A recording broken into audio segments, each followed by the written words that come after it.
Cuando pensamos en fantasmas no podemos evitar preguntarnos por qué creemos en ellos. Incluso pensamos en qué momento empezamos a creer en los fantasmas. Si eres de aquellas personas que no creen en ellos, pues entonces responderás a la pregunta que son ilusiones de la mente. Pero si eres una persona que crees en los fantasmas porque algunas personas a tu alrededor han tenido alguna experiencia o porque simplemente tú sí que crees que existen estas sensibilidades, entonces estaríamos hablando de otro tema. En cualquier caso, en la literatura es en el espacio en el que vemos cómo conviven esos dos aspectos del fantasma, tanto los que creen como los que no, por qué creemos en ellos y más que el por qué creemos en ellos o porque algunas personas creen en ellos, yo soy de la banda del lado que sí. Entonces, mm, ¿en qué momento histórico se empieza a creer en el fantasma? ¿Y por qué hay esa necesidad? ¿Y qué aprendemos de esto? ¿Cómo define todo esto nuestra identidad? Así que si estás preparado para este tema, hoy en nuestro episodio número 7 vamos a hablar de el fantasma como metáfora para definir tu identidad y vamos a echar para atrás y ver el por qué creemos en fantasmas y en qué momento se empieza a creer en ellos. Si este tema te interesa, el programa de hoy es para ti.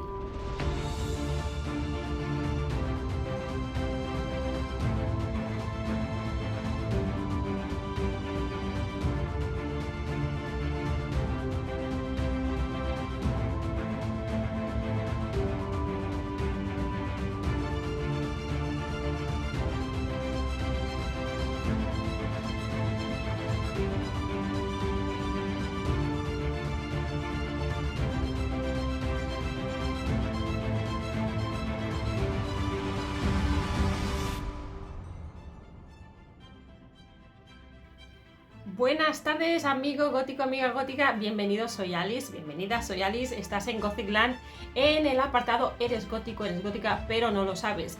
Un lugar donde tu alma se encuentra a sí misma, donde hablamos de todo lo gótico y donde te ayudo a definir tu propia identidad.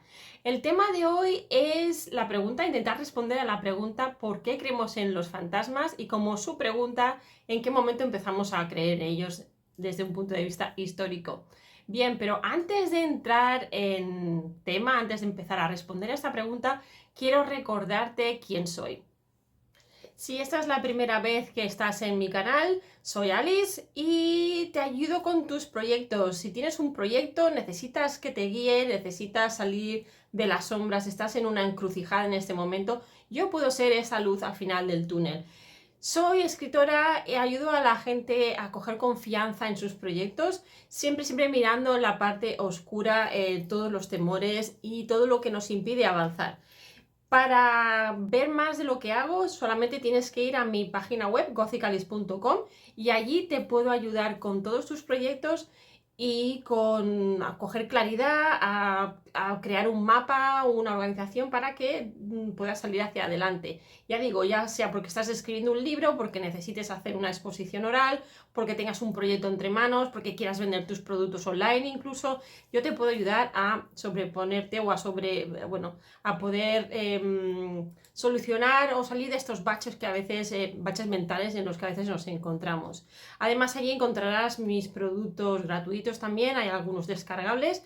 Y en fin, que yendo a la página encontrarás solución a tus problemas. Sobre todo, importante, una vez que estés en la página web y quieras hablar conmigo, lo mejor es que hagas una reserva, te vayas ahí donde pone Assessment Call y hagas una reserva para coger una hora conmigo y así podemos hablar tranquilamente. Bien, pues volviendo al tema de hoy, que está el tema muy interesante. Como te comentaba al principio, vamos a hablar de por qué creemos en fantasmas, por qué tenemos esta necesidad de creer en fantasmas, en qué momento el ser humano empieza a creer en fantasmas. Y para ello vamos a mirar la parte etimológica y vamos a mirar un par de ejemplos que nos van a ayudar a encontrar desde el origen. Nos encontraremos ya con elementos que nos indiquen que el ser humano ya desde muy desde los inicios ya creía en fantasmas y por qué se daba esto. Quizás el por qué es mucho más difícil de contestar, porque incluso cuando vas buscando por internet a ver quién ha podido definir el por qué, vemos que lo que nos vamos a encontrar son muchos artículos, todos ellos hablándonos de historias de fantasmas, pero ninguno nos explica bien el por qué esa necesidad de creer en los fantasmas, en qué momento podemos decir de la historia que el cerebro humano empieza a creer en ellos, el por qué, cómo se detona y sobre todo en qué momento vemos ya constancia de estas presencias o de estas experiencias que algunas personas realmente tienen y que hoy en día aún se sigue investigando porque no tenemos todas las respuestas. E incluso cada vez es más científico el tema de encontrar o de confirmar la existencia de fantasmas. En este viaje personal en el que he estado buscando, aparte de en textos literarios, aparte de en artículos científicos, he estado buscando por varios sitios. De hecho, llevo ya años buscando temas relacionados con la muerte, qué pasa después de la muerte, por qué tenemos este temor, si existen o no existen los fantasmas, cómo se ven reflejados en las obras literarias, porque las obras literarias nos dan muchos ejemplos, muchas muestras de las creencias de no tan solo de fantasmas, sino de seres folclóricos en general, de creencias de la historia, de las sociedades, de cómo vivían las diferentes culturas, y eso es súper interesante. Entonces, de este descubrimiento, de analizar, como decía, varias fuentes, lo que sí que te puedo comentar que se replica o que lo vemos en varios lugares, en varios contextos, en varios textos, son 6 elementos que creo que son cruciales. Estos elementos son los siguientes. En primer lugar, vemos que desde que los humanos se dieron cuenta que morían, la figura del fantasma era la que les ofrecía consuelo para seguir conectados con sus seres queridos. Por lo tanto, lo que vemos es que hay una necesidad que ya está integrada en nuestro cerebro. Nacemos con esta necesidad. Las historias que se contaban alrededor de las hogueras son las que en un inicio, y por la noche, las que en un inicio podían haber detonado estas sombras y otras historias de entidades nocturnas. Por otro lado, vemos que las creencias religiosas de una tribu o grupo fueron las que empezaron a dar forma a la percepción de estas entidades. Por otro lado, todo aquello que no tenía explicación, como ruidos, sensaciones, olores o cualquier otra cosa que no tenía una explicación lógica, es lo que todavía hoy en día achacamos al mundo de lo supernatural o de lo sobrenatural. Más que lo supernatural, siempre digo supernatural, lo sobrenatural. Las personas con cierta sensibilidad a energías siempre han existido también, y han existido en forma de druidas, chamanes o brujas. Todo esto me hace, en este viaje de conocer más sobre el fantasma y ligado con el episodio 6, de hablar del fantasma como una metáfora para hablar de nuestra propia identidad, uno pues va siempre tirando del hilo, es lo que me pasa a mí, y un poco este vídeo es el seguimiento de seguimiento lógico de mi cerebro. Entonces yo pienso, bien, para saber, conocer y tener más información que sea correcta, una información veraz, me hace pensar siempre en el origen de las palabras. Entonces estamos hablando de la etimología. Vamos a ver a partir de la etimología en qué momento se habla de fantasma, en qué siglos empezamos a considerar la palabra fantasma, pero no tan solo fantasma, sino otras palabras, otro vocabulario también hace referencia a fantasma. Verás que es súper interesante. Aquí va a haber un cruce de vocabulario con el inglés.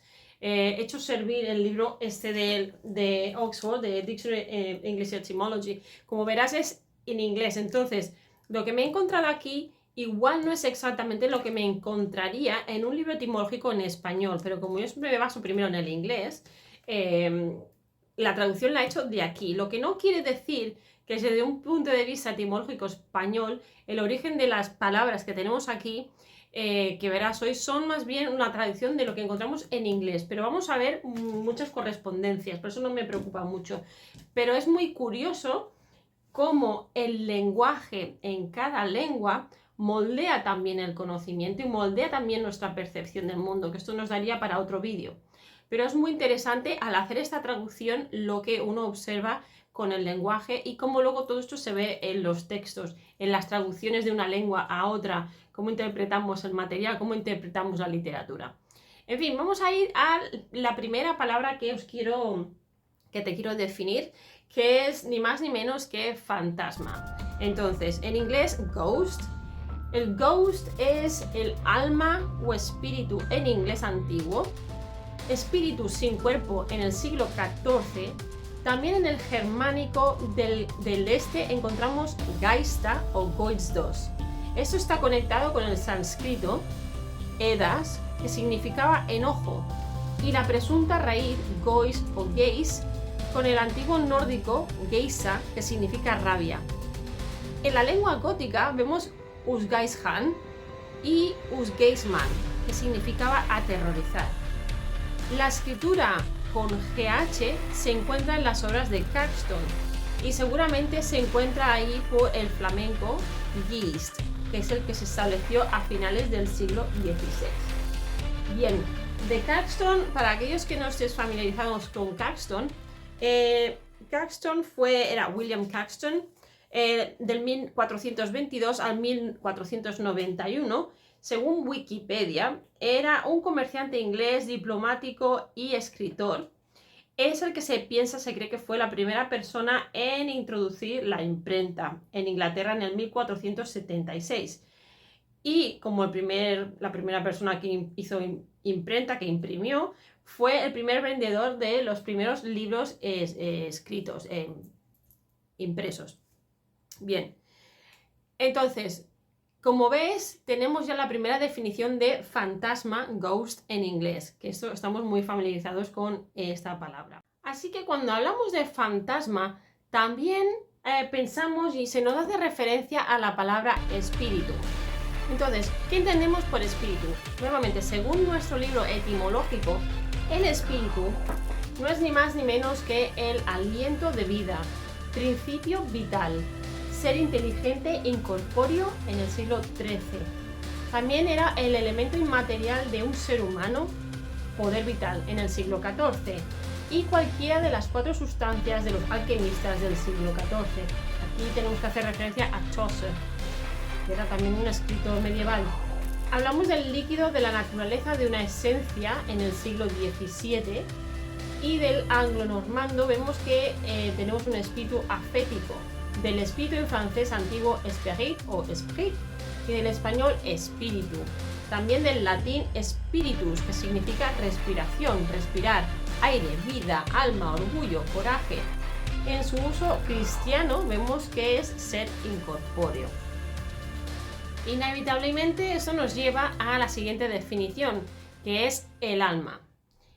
El alma es vida, alma, existencia animada, parte espiritual o emocional del hombre.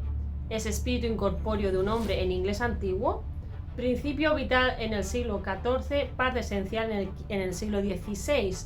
Vemos que viene del griego aiolos, que significa movimiento rápido, que se puede mover con facilidad, saewolos. El alma concebida primitivamente como algo etéreo que dura muy poco tiempo. Como veis, aquí tenemos bastantes, todas las palabras que estamos viendo están todas muy relacionadas y como que se complementan las unas a las otras. Nuestra siguiente palabra es espectro. Como espectro tenemos aparición, fantasma, viene del siglo XVII, francés spectre o de latín spectrum, también spectrum o espectro. También se hace referencia a la banda coloreada de un rayo de luz cuando se divide o se deshace. Y aquí viene ahora la curiosidad de la que os hablaba con referencia a las similitudes de una lengua con la otra. Fijaros bien, tenemos ahora nuestra palabra siguiente, es phantom en inglés, que en español sería fantasma. Nuevamente, como phantom en inglés encontramos ilusión, decepción en el siglo XIII, cursor mundi, que sería lo que llamamos en español el mensajero del mundo. Ahora os explico lo que es. Es también una aparición o un espectro del siglo XIV, ilusión mental, imagen producto del sueño, eso es súper importante también, del siglo XVI, esta definición, y aparición sin sustancia en el siglo XVII. Así que como ves, conforme va evolucionando los siglos, también va evolucionando un poco la definición y el significado de las palabras. ¿Qué quiere decir el Cursus Mundi o el mensajero del mundo?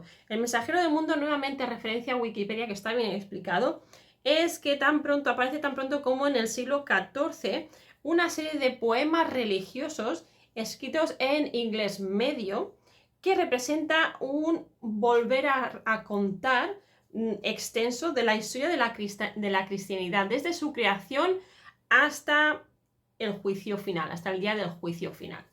Bien, esto es muy interesante y vas a ver por qué ahora. Es interesante porque teniendo en cuenta los siglos de los que hemos hablado y en los siglos en los que aparece la nomenclatura y aparece el vocabulario, el registro en papel del vocabulario, vemos que hay esta conciencia y hay esta necesidad de escribirlo. Lo que no quiere decir que sea la primera vez que surge el término, porque seguramente ya sabréis que primero se crea el lenguaje y más tarde se crea la escritura. Entonces, estuvo muchísimo antes de tener la evidencia escrita, tenemos la evidencia oral, que está también demostrada o que también la encontramos en algunos elementos como lo que vamos a ver ahora. Antes incluso de la literatura, tenemos imágenes y tenemos otros recursos para ver en qué momento ya se inició o ya se empezaba a hablar de esta conciencia del fantasma. Es en este sentido en el que te voy a hablar ahora de dos cosas, te voy a hablar de dos elementos. Por un lado, una referencia, en los dos casos son referencias a artículos en los cuales hay información, por un lado sobre una tablilla babilónica en la que ya vemos un tema de fantasmas, que ahora te voy a explicar, y en el segundo caso también una referencia también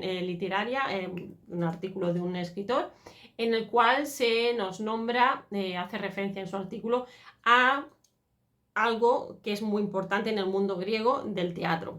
Vamos por pasos. En el primer caso nos encontramos con la escritora Livia Gershon. Escribió para la Smithsonian Magazine, la revista Smithsonian, el pasado octubre. Nos habla sobre la posibilidad del registro más antiguo sobre fantasmas. Y ese registro es lo que tenemos ahora aquí en pantalla, que es una tablilla babilónica datada en el 1500 antes de la era común.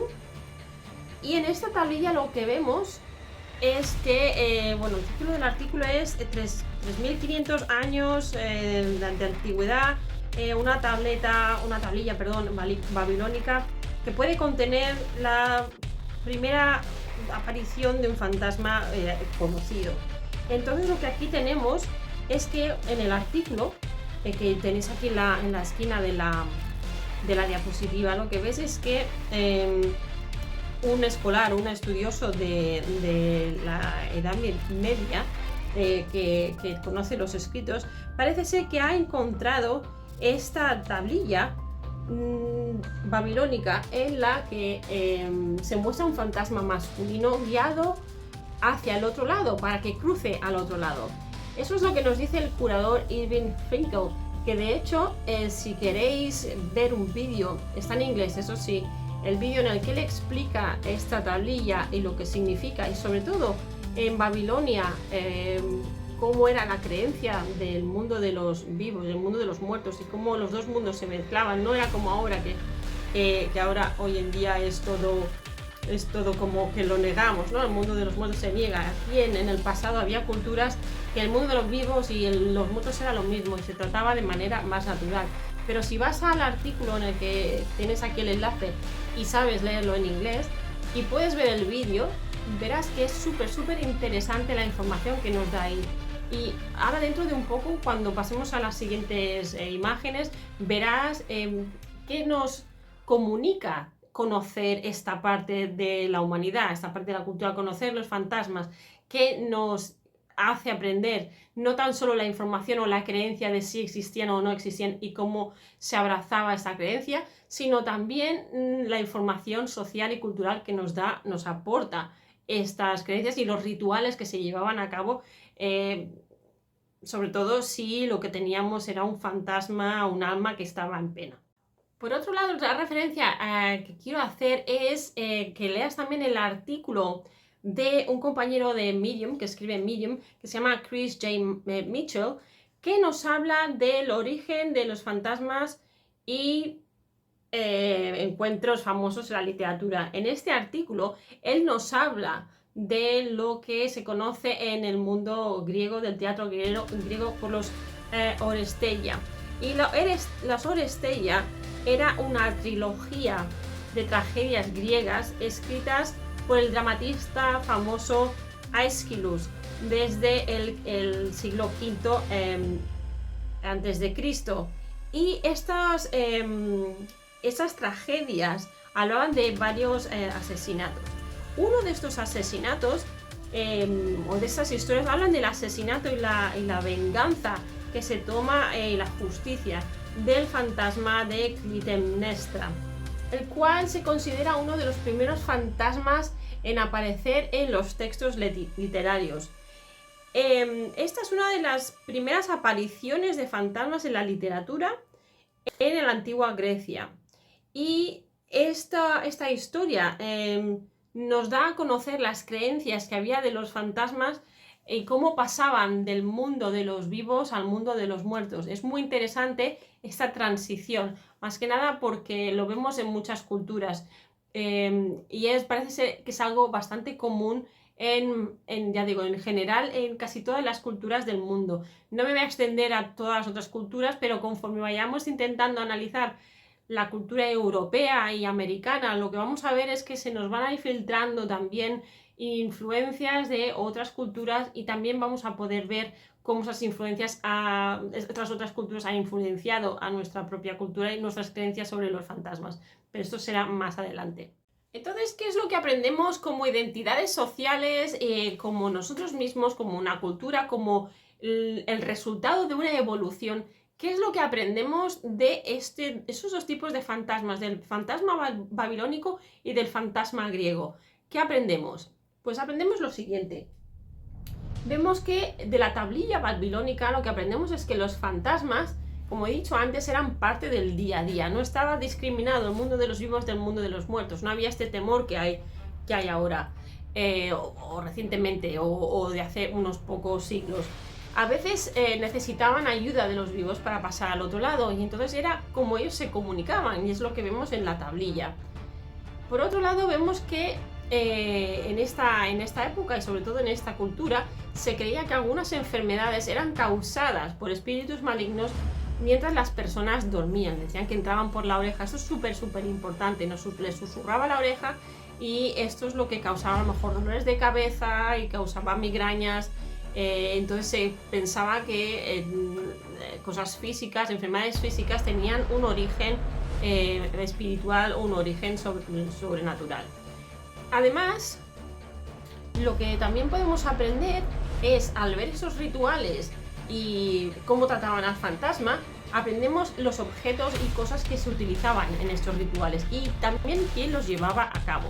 En cuanto al teatro griego, el alma de las personas podría haber sido malograda debido a los asesinatos. Y es por ello que vemos aquí un énfasis en este tipo de fantasma. Ya hablaremos en su momento de los tipos de fantasmas que hay en el teatro griego, pero en el que tenemos en este momento es el de los asesinatos. Sobre todo estamos hablando exactamente de los Oresteia, sí. Por otro lugar, vemos que el teatro era un lugar donde se exponían las preocupaciones diarias y estas podían ser de todo tipo. Nuevamente, el tema del fantasma era una parte de la vida, entonces también salía aquí. Sobre todo cuando se quería denunciar a algo que se había hecho por alguna injusticia como un asesinato.